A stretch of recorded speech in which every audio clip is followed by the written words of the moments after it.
বর্তমানে বাংলাদেশে এমন পরিমাণ গরম পড়ছে, তাই আমরা বন্ধু বান্ধব সবাই একসাথে একটা ইউনিক আইডিয়া করার চেষ্টা করতেছি। পুরো ভিডিওটা যদি দেখেন তাহলে অবশ্যই বুঝতে পারবেন। আসসালামু আলাইকুম এভরিওয়ান, কি অবস্থা সবার? আশা করি সবাই ভালো আছেন। আলহামদুলিল্লাহ, আপনাদের দোয়ায় আমিও অনেক অনেক ভালো আছি। তো দীর্ঘদিন ধরে ভিডিও আপলোড হইতেছে না, কারণ হলো আমরা বন্ধু বান্ধব একসাথে হইতেছি না।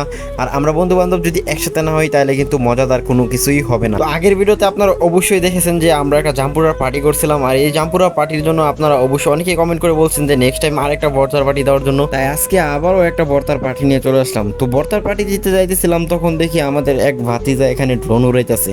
তো আমাদের যেহেতু ড্রোন নাই, তো এখানে দাঁড়ায় ড্রোন উড়ানো দেখতেছিলাম। আর যেহেতু আমরা কখনো ড্রোন উড়াইও নাই, তাই এখানে দাঁড়ায় দাঁড়ায় ড্রোন শট দেখতেছিলাম। তো আমরা ওকে জিজ্ঞেস করলাম যে ওর ড্রোনের যে ভিডিওগুলো এগুলো কেমন হয়। তো ওর ড্রোনের ভিডিও দেখে তো ড্রোনের ভিডিও এতটা পরিমাণ ভাজে, একটা নোকিয়া ফোন দেখেও ভিডিও করলে এর থেকে ভালো হবে। তাই এই ড্রোনের ভিডিও আমরা আমাদের যে ভিডিওতে অ্যাড করি নাই। তো অবশ্যই এখানে অ্যাড করলাম হলে যদি এখানে ড্রোনের ভিডিওটা ভালো হইতো। তো শুধু উড়াইতেই এই ড্রোনটা মজা, কিন্তু এছাড়া কিন্তু ভালো লাগে না। এই ড্রোনের ভিডিও একদম বাজে। তাই আপনারা যদি আমাদেরকে সাপোর্ট করেন, ভালোবাসা দেন, তাহলে অবশ্যই আপনাদের দোয়া এবং ভালোবাসায় আমরা সবকিছুই করতে পারবো। ক্যামেরা, গিম্বল, ড্রোন সবকিছুই করতে পারবো। তো দেখতে দেখতে চলে আসলাম সেই পুকুরে, যেখানে বসে আমরা সবসময় আড্ডা দিই, সবসময় সময় কাটাই। সেখানে চলে আসলাম। তো যেহেতু আমরা ভোতার একটা পার্টি দেবো, তো আমাদের একটা নিরিবিলি জায়গা দরকার। তো এইখানে আমরা চলে আসলাম। তো এইখানের বাতাসটা না প্রায় এসির মতো বাতাস। আর এখানে তো এতক্ষণে হয়তো আপনারা সবাই বুঝেই গেছেন যে আমরা কি দিয়ে ভর্তাটা করব। তো আমরা ভর্তা করবো হলো জাম্বুরা দিয়ে। আর জাম্বুরা চেনেন না এমন কোনো মানুষ নাই। তো লাল লাল জাম্বুরা অবশ্যই আপনারা মমতা আপাজের যে গানটা আছে এই গানটা শুনছেন। আর এই জাম্বুরা দিয়ে করবো হলো আজকে আমরা ভর্তা। আর যারা যারা জাম্বুরা দিয়ে ভর্তা খান নাই, তারা অবশ্যই বাজার থেকে জাম্বুরা কিনে নিয়ে অবশ্যই ভর্তা করে খেয়ে দেখবেন, ভালো লাগে। আর আপনারা যারা যারা জাম্পুরার ভর্তা খান না, তারা অবশ্যই একটা করে কমেন্ট করবেন যারা জাম্পুরার ভর্তা খান নাই। আর যারা যারা খাইছেন তারাও কমেন্ট করবেন যে জাম্পুরার ভর্তাটা কতটা স্বাদ। আর এই জাম্পুরার ভর্তাটা এতটা পরিমাণ স্বাদ আর এতটা পরিমাণ ভালো লাগে, যারা খাইছে তারাই বোঝে একমাত্র। তাই এখানে মজা নেওয়ার জন্য সবাই আইসা পড়ছে একসাথে। আর এখানে বসে বসে দেখতে পাচ্ছেন সবাই একসাথে সেই জাম্পুরাগুলো ছোলাই নিতেছে। আর এইগুলো ছোলানোর মজাটাও কিন্তু অন্যরকম। তো ছোলানোর সময় যদি আমরা এই জাম্পুরাগুলো কাঁচা খাই, তো কাঁচাও প্রচুর স্বাদ।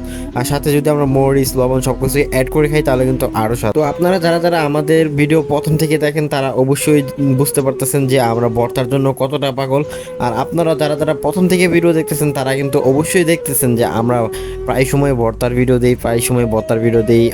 তারপরে হলো বিভিন্ন ধরনের জিনিস দিয়ে আমরা ভর্তা বানিয়ে খাই। আপনারা অবশ্যই তা দেখেন। তো যারা যারা আমাদের এই ভিডিওটি দেখতেছেন, তারা অবশ্যই আমাদের ভিডিওতে একটা লাইক করবেন, একটা কমেন্ট করবেন, আর বেশি বেশি করে শেয়ার করে দিবেন। আর যারা যারা ফলো করেন নাই, তারা অবশ্যই আমাদের ভিডিওটা দেখে অবশ্যই আমাদের যেই পেজ থেকে দেখে থাকলে পেজটাকে ফলো করবেন। আর যদি ইউটিউব চ্যানেল থেকে দেখে থাকেন, তাহলে অবশ্যই ইউটিউব চ্যানেলটাকে সাবস্ক্রাইব করবেন। তো ইদানিং দেখতেছি আমাদের ইউটিউব চ্যানেলে এবং ফেসবুক পেজে ভিউ কমে যেতেছে। তো অনেকেই কিন্তু শেয়ার দেয়, আর যারা যারা আমাদের ভিডিও পছন্দ করে না, তারা কিন্তু শেয়ার দেয় না। তো আমাদের ভিডিও যদি কোনো দিক থেকে কমতি থাকে, তাহলে অবশ্যই কমেন্ট করে জানাবেন। তো আমরা সেইগুলো পূর্ণ করার চেষ্টা করব, ভালো ভালো ভিডিও আপলোড দেওয়ার চেষ্টা করব। তাহলে আমাদের ভিডিও করতে অনেকটা উৎসাহ থাকে আর কি, আপনারা যদি বেশি বেশি করে কমেন্ট করেন। তো আপনাদের সাথে কথা বলতে বলতে কিন্তু আমাদের ভর্তা প্রায় রেডি। আর এখানে দেখতে পাচ্ছেন সবাই কিন্তু একসাথে এইটারে প্রায় প্রসেসিংটা যা আছে সবকিছুই একসাথে করতেছে। তো আমাদেরকে দেখে অনেকেই বলে যে আমরা নাকি মেয়েদের মতো ভর্তার জন্য অনেক পাগল। তো মেয়েরাই কি শুধু ভর্তার জন্য পাগল নাকি, এটা অবশ্যই কমেন্ট করে জানাবেন। তো আমরা ছেলেরাও কিন্তু ভর্তা খেতে পছন্দ করি, খুব পছন্দ করি। তো যারা যারা আমাদের মতো ভর্তা খেতে পছন্দ করেন, তারা অবশ্যই কমেন্ট করে জানিয়ে দেবেন। আর যারা যারা এই ভিডিওটা কমপ্লিট করেই ফেলেছেন, তারা অবশ্যই কিন্তু জানিয়ে দেবেন যে কোন পার্টটা আপনাদের কাছে কেমন লেগেছে আর কীরকম ভিডিও চান, তারা অবশ্যই কমেন্ট করে দেবেন। ভালো থাকবেন, সুস্থ থাকবেন, আমাদের সাথেই থাকবেন। আর বেশি বেশি করে শেয়ার দেবেন, লাইক করবেন, কমেন্ট করবেন, ফলো করবেন।